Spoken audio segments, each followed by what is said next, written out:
Nikolai Karotam oli Eesti NSV juht ajal, kui toimus talurahva massiküüditamine ja külade muutmine kolhoosideks.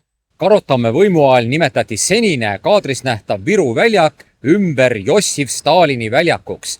Ilmselt on saate vaatamise järel ka mõistetavam, miks ideeline kommunist Nikolai Karotam oli ka isiklikult piiritult ustav Jossif Vissarionovitš Stalinile.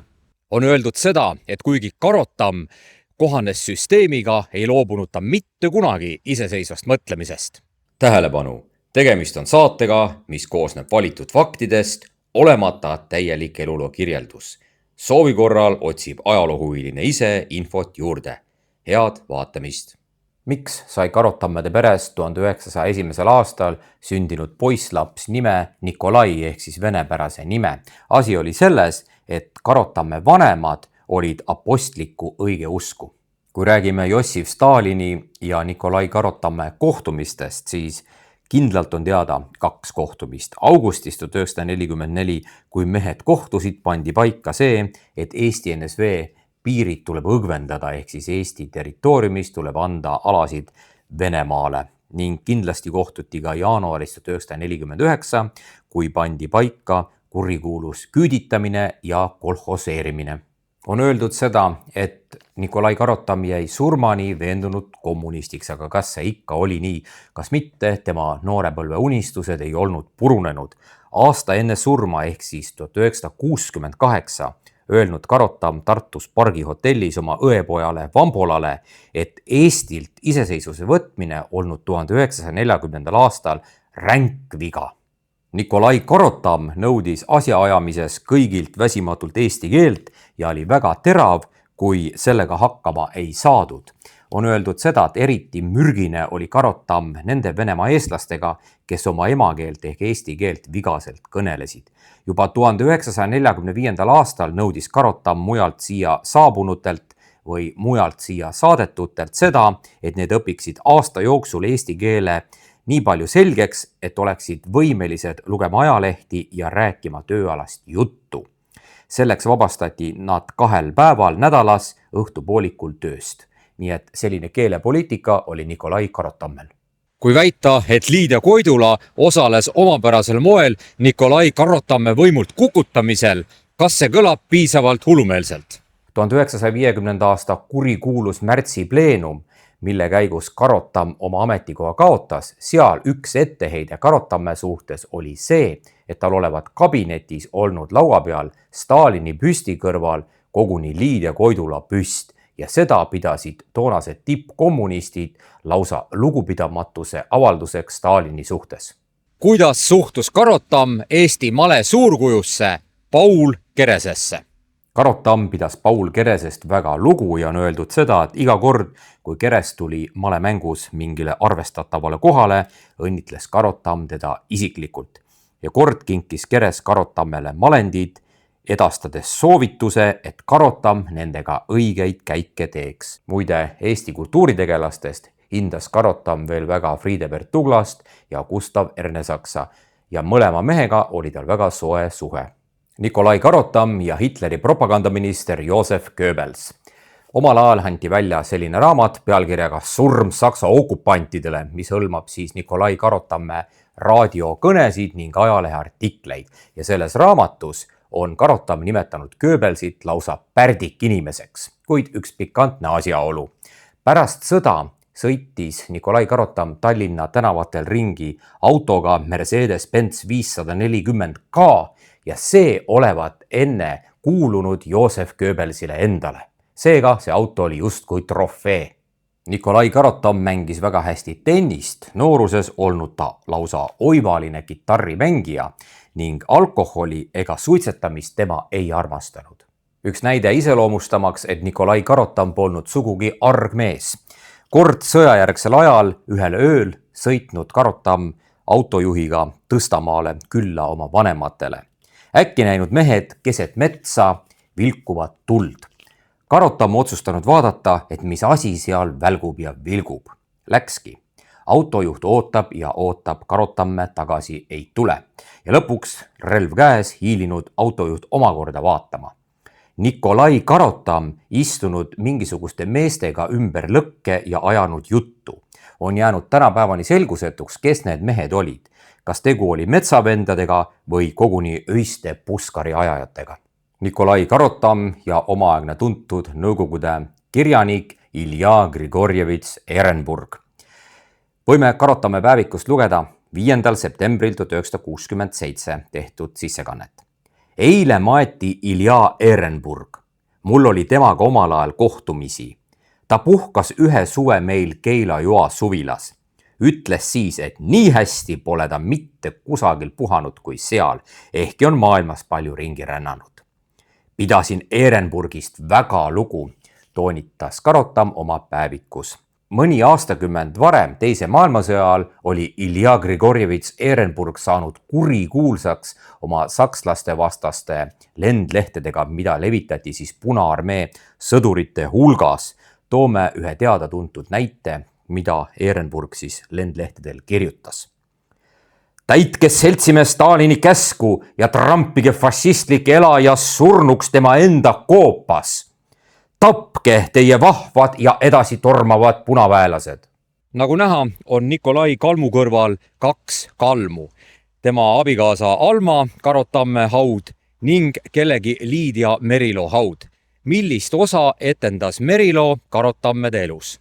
Olukord oli selline, et ükskõik kuhu läksid Nikolai ja Alma Karotam, alati käis neil kaasas keegi salapärane Liidia Merilo.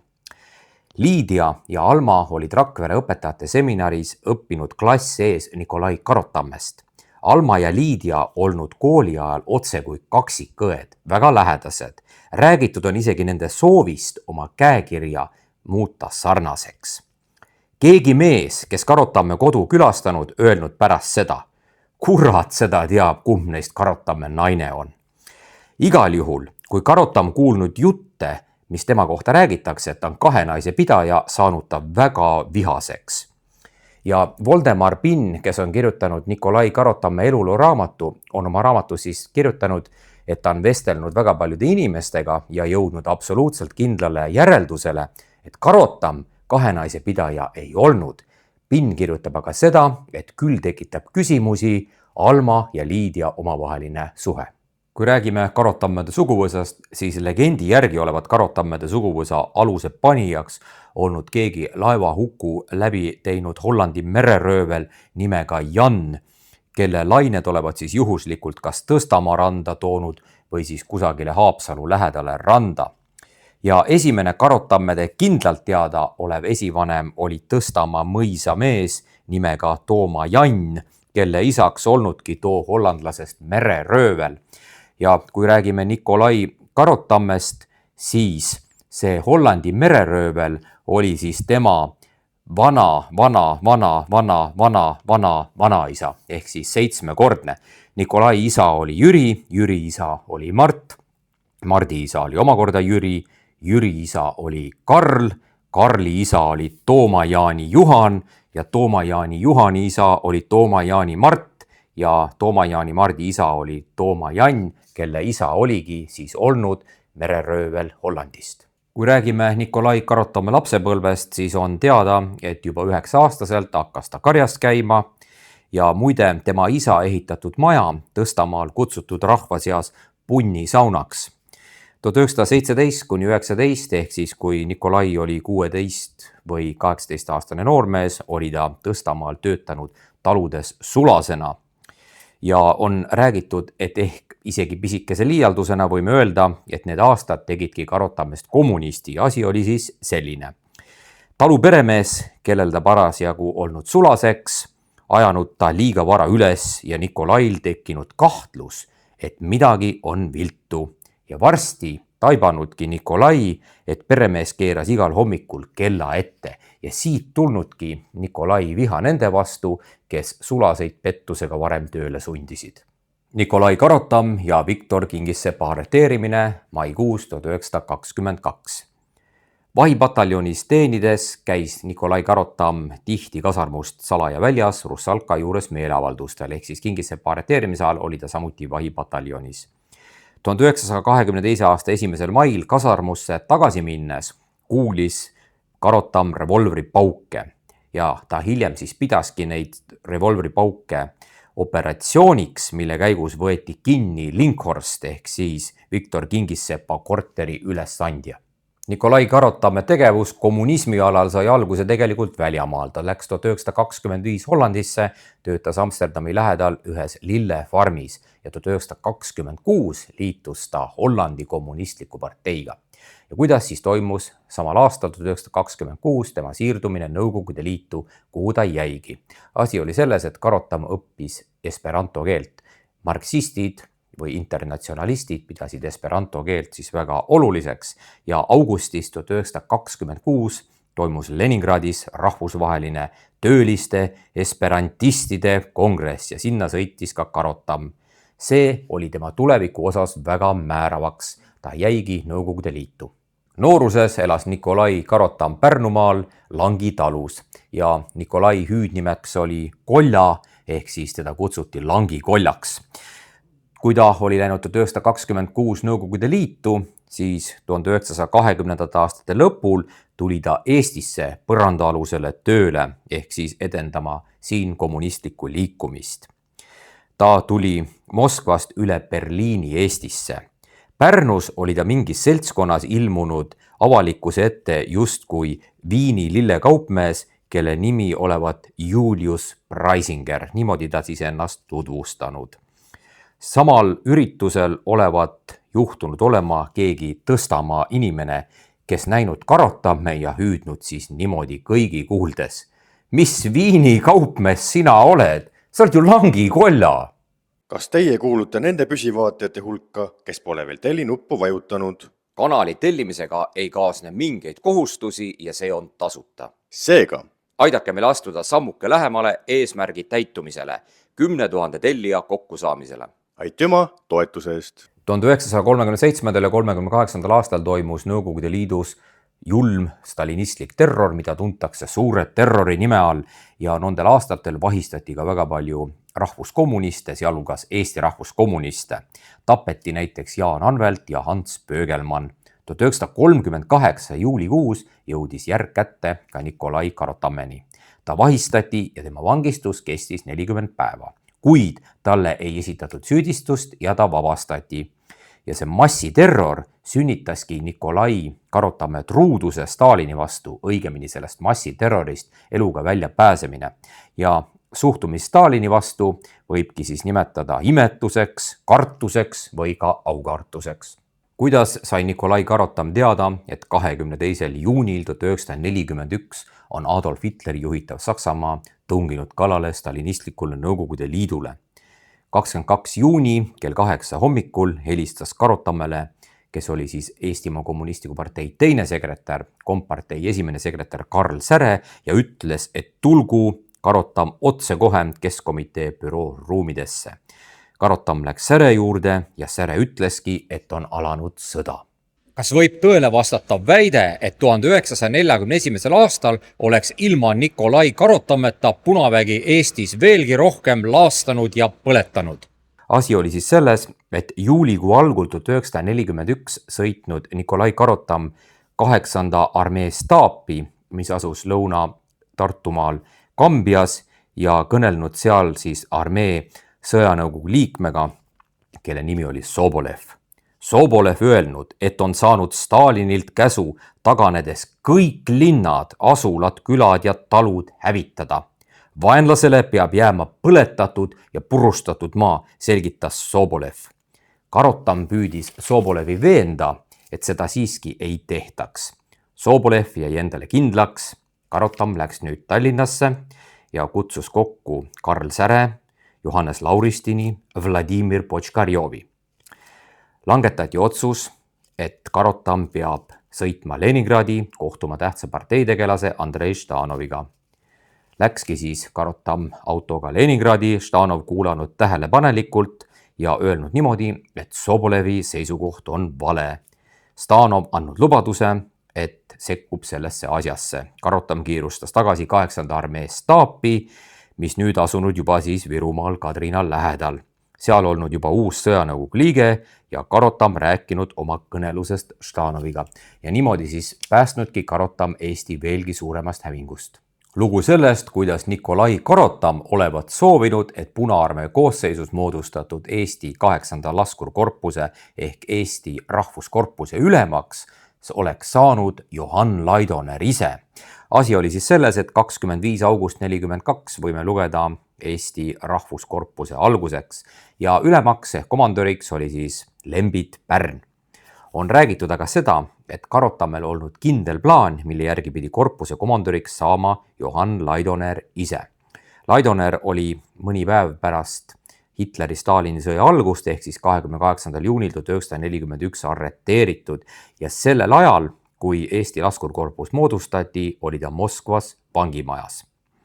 Asi jõudnud Stalinini ja oleks ehk isegi saanud positiivse lahenduse, aga keegi oli sekkunud ja teinud Stalinile selgeks, et Laidoner olevat liiga poolameelne, nii et Nikolai Karotami see plaan jooksis liiva.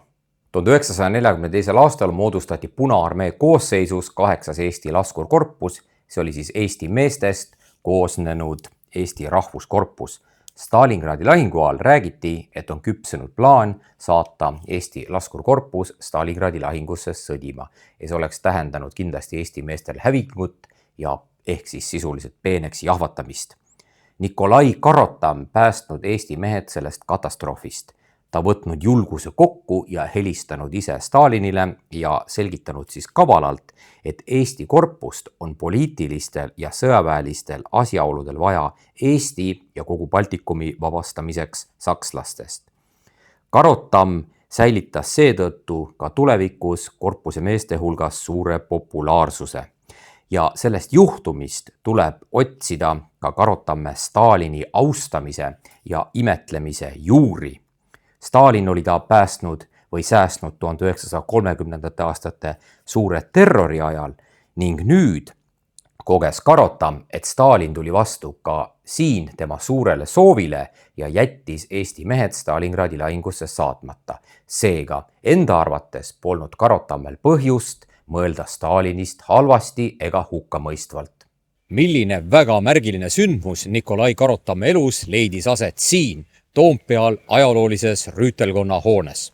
Kui Eesti Kommunistliku Partei omaaegne esimene sekretär Karl Säre oli jäänud sõja ajal kadunuks, siis tegelikult Venemaal täitiski EKP esimese sekretäri kohuseid Nikolai Karotam, kuid ametlikult sai ta parteijuhiks alles 28. septembril 1944, kui Tallinnas toimus sealsamas Rüütelkonna majas Eestimaa Kommunistliku Bolševike partei pleenum. Seal siis valiti Karotam esimeseks sekretäriks ja muide on räägitud, et väikese poisina või 10–12-aastase poisina olnud tal soov tulevikus saada Eestimaa kuberneriks. Nii et siis 1944. aasta septembris mõnes mõttes Karotamme soov ka täitus. Kuidas aga suhtuda väitesse, et tegelikult olevat Karotam proovinud Eesti rahvast küüditamisest ja kolhoosidesse ajamisest säästa? 21. oktoobril 1948 saatis Karotam koos valitsusjuht Weimeriga kirja Moskvasse Üleliidulise Kommunistliku Partei Keskkomiteele, milles palus asustada kulakud ümber Eesti piirides, ehk siis asustada nad näiteks Põlevkivi basseini, Maardusse ning turbatööstusesse. Kuid Moskva selle ettepanekuga ei arvestanud ja saatis circa 20 000 Eesti inimest siis ikkagi Siberisse. Karotam teadis ju väga hästi, kui viletsas olukorras olid kolhoosid jutumärkides vennasvabariikides. Ta näis püüdvat Eesti talurahva kolhoosi ajamist kõigiti edasi lükata. Ta üritas kõigiti laveerida. Kõik Karotamme allkirjastatud dokumendid aastatest 1944–1946 räägivad vaid talumajapidamistest ning mõõdukast arvust sovhoosidest. Kusagil pole juttu sundkolhoseerimisest. Veel 15. aprillil 1947 oli Karotam saatnud Ždanovile, Stalini paremale käele, kirja ja seal kirjas Karotam väitis, et enne kui Eestis hakata looma kolhoose, tuleb taastada vähemalt põllumajanduse sõjaeelne tase. Moskva ei aktsepteerinud Karotamäe plaane ja on öeldud seda, et tegelikult 1949. aastal, kui otsustatud oli juba Eesti rahva Siberisse saatmine, siis tegelikult Karotamäel enam midagi teha ei olnud. Üks tõend selle kohta, et ilmselt Karotam soovis Eesti rahvast päästa või säästa kolhoosidesse astumise eest, on siin raamatus Surm Saksa okupantidele avaldatud üks Rahva Hääle artikkel 12. septembrist 1943 ja seal on Karotam vastanud kellegi küsimustele, kellegi Viru Jaagupi põllumehe küsimustele ja see põllumees on küsinud, kas tuleb Nõukogude võimu ajal Eesti NSV-s põllumeeste sunduslik kolhoseerimine. Karotam vastas, ei tule, seda pole olnud ega saa ka tulevikus olema. Maa kasutamise vormide valikul on Eesti põllumehel Nõukogude võimu ajal täielik vabadus. See on iga põllumehe enda asi, kas ta oma tööd tahab teha üksikult nagu seni või tahab ta seda teistega ühiselt teha. Mingit sundust ega survet, ei otsest ega kaudset, ei avalda Nõukogude võim Eesti põllumeestele ses küsimuses. Läks mõni aasta mööda ja Eesti talurahvas sunniti ikkagi kolhoosidesse. 17. jaanuar 1949 kirjutas Nikolai Karotam partei juhina alla siis õiendile, mille järgi kõik kulakud ja niinimetatud Saksa okupantide käsilased peetakse vajalikuks koos perekondadega välja saata Nõukogude Liitu. Ehk siis see ongi kurikuulus küüditamisotsus. On öeldud küll seda, et toona jaanuarist 1949 polnud Karotamäel enam mitte midagi sellele parata. Pärast oma ametist mahavõtmist 1950–69 ehk kuni surmani elas Nikolai Karotam Moskvas enda korteris ja üks pikantne asjaolu. Moskva korteris tegi Karotam kirjatööd kirjutuslaua taga, mis oli omal ajal kuulunud president Konstantin Pätsile. Asi oli siis selles, et kompartei esimese sekretärina elas Karotam Kadrioru lossis, kus olid siis varem elanud nii Päts kui ka Johannes Vares ja Karl Sigmund Litzmann ise ka. Kui Karotam ametist maha võeti, anti talle Kadriorus kasutada üks korter, sinna see Pätsi kirjutuslaud viidigi ja sealt omakorda jõudis kirjutuslaud hiljem Moskvasse. Üks lugu sellest, kuidas 49. aasta detsembris tähistati Jossif Stalini 70. juubelit ja kuidas selles osales parteijuht Nikolai Karotam. Toonane ajakirjandus kirjutas, et 16. detsembril 1949 kogunes Balti jaama ehk Balti Vaksali esisele väljakule ligi 50 000 inimest. Kõik nad olevat olnud selle jaoks seal koos, et pidulikult ära saata Moskvasse saadikuid enda keskelt, töötajate delegatsiooni Eesti rahva kingitustega seltsimees Jossif Vissarionovitš Stalinile tema 70. sünnipäevaks. Kokkutulnute nägudel kajastunud pidulik elevus, patriootlik vaimustus ning tänutunne seltsimees Stalinile. Tribüünil seisavad Nikolai Karotam, Johannes Käbin, Eduard Päll ja teised. Miitingu avab Tallinna linnanõukogu täitevkomitee esimees seltsimees Hendrikson. Ja nüüd astub mikrofoni ette seltsimees Karotam, kes lubab Eesti töötajate palavad tervitused edasi anda Eesti rahva parimale sõbrale seltsimees Stalinile. Karotame sõnad mattuvad spontaanselt puhkevaisse, kauakestvaisse hurraa ja elagu hüüdeisse suure Stalini auks. Delegatsiooni ärasaatmise miiting kujunes võimsaks demonstratsiooniks Eesti rahva andumusest ja armastusest suurele juhile ja õpetajale seltsimees Jossif Vissarionovitš Stalinile. Nõnda raporteeris Eesti NSV ajakirjandus. 3 kuud enne võimult eemaldamist ehk siis detsembrist 1949 sõitis Nikolai Karotam Eesti NSV delegatsiooniga Moskvasse. Seal toimus suures teatris Jossif Stalini 70. juubeli pidustus. Ja nagu toonasest ajakirjandusest võime lugeda, siis Eesti NSV delegatsiooni nimel võtab sõna seltsimees Karotam. Teie, seltsimees Stalin, ütleb Karotam pöördudes Nõukogude Liidu juhi poole. Andsite Eesti rahvale vabaduse ja õnne. Andsite talle rõõmuküllase elu, täis loovat sotsialistlikku tööd.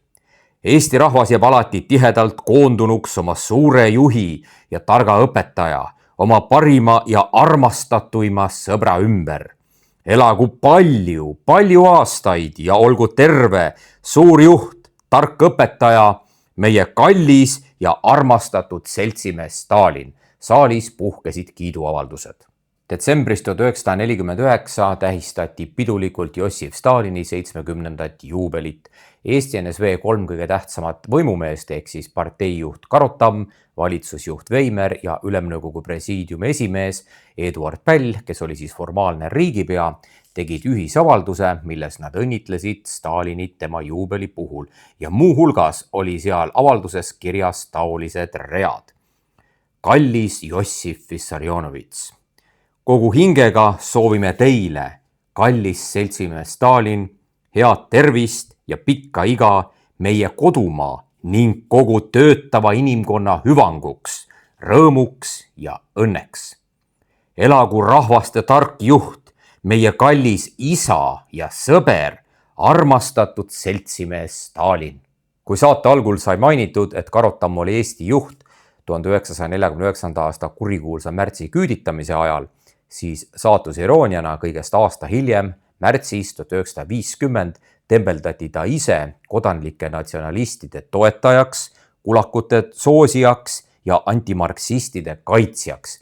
Ja huvitava kokkusattumusena kõigest kuu aega enne, ehk siis 17. veebruar 1950, oli Karotam saatnud Stalinile kirja, kus ta ütles, et on antud hävitavaid lööke kodanlike natsionalistide herilase pesade pihta.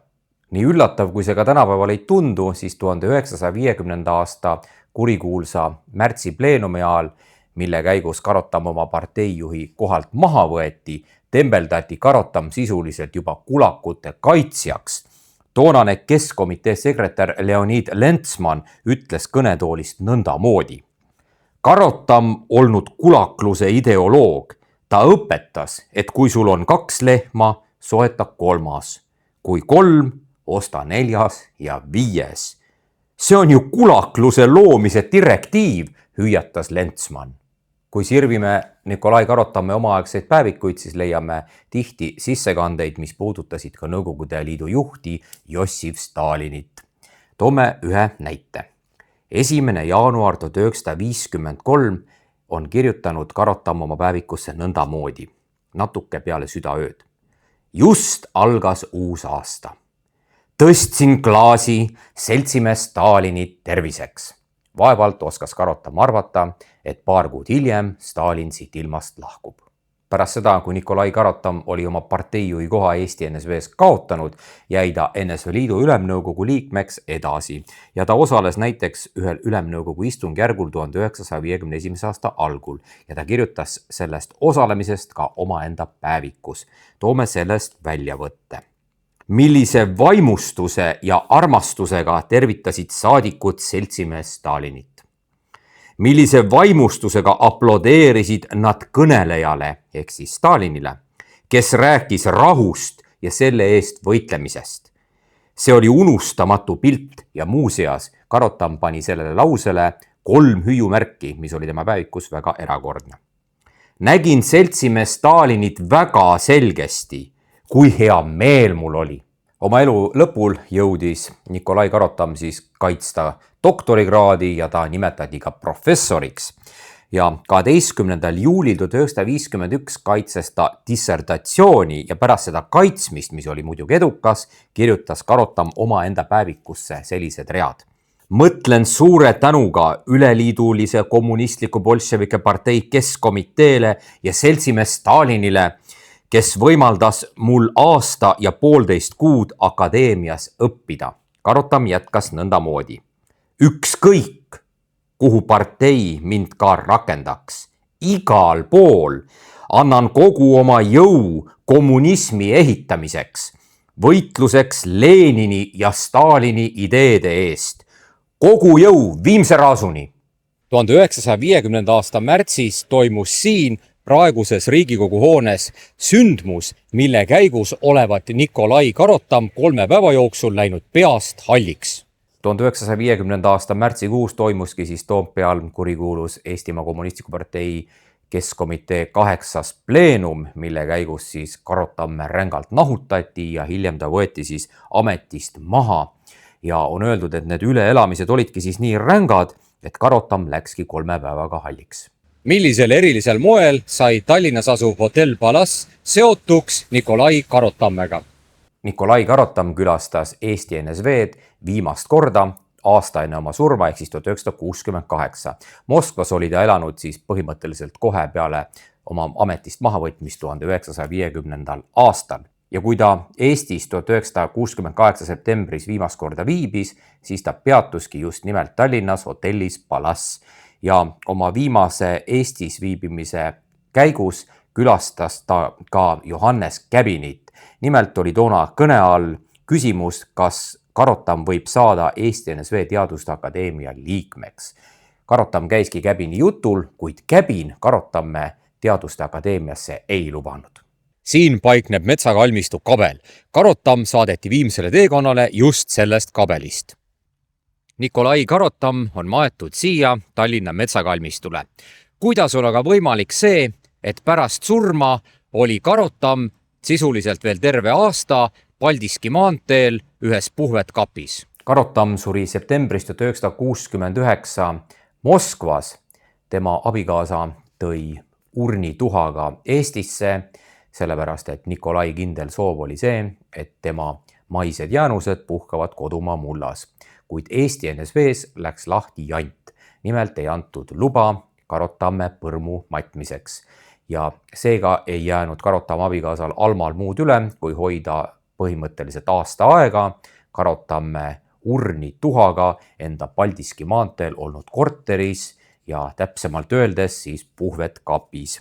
Oktoobris 1970 matusetalitus siiski toimus, ärasaatmine metsakalmistu kabelist toimus ja kohal olid siis partei veteranid Aadu Hint, Endel Sõgel, Arnold Veimer. Ja võime öelda siis seda, et hiljem küsiti Käbini käest, Johannes Käbini käest, parteiliidri käest, et miks ta siis tekitas sekeldusi, et miks ta ei lubanud Karot Tamme urni maha matta.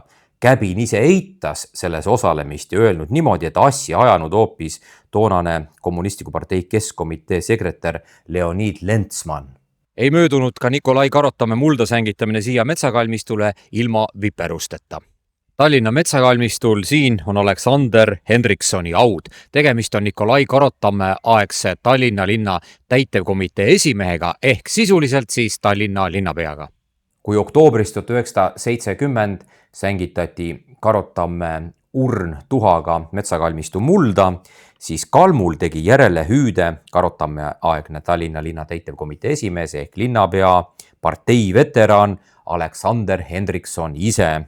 Ta oli toona 75-aastane ja kuna tal aastaid oli juba palju, siis ilmselt seetõttu ta unustas nähtavasti Karot Tamme eesnime Nikolai ja kasutas selle asemel hoopis nime Grigori Karot Tamm. Ja niimoodi korduvalt.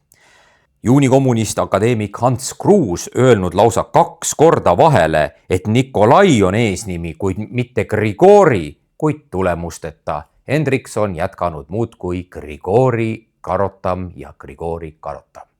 Nii palju siis Nikolai Karot Tamme elust. See, milline on tema koht Eesti ajaloos, olgu igaühe enda otsustada ja arvata.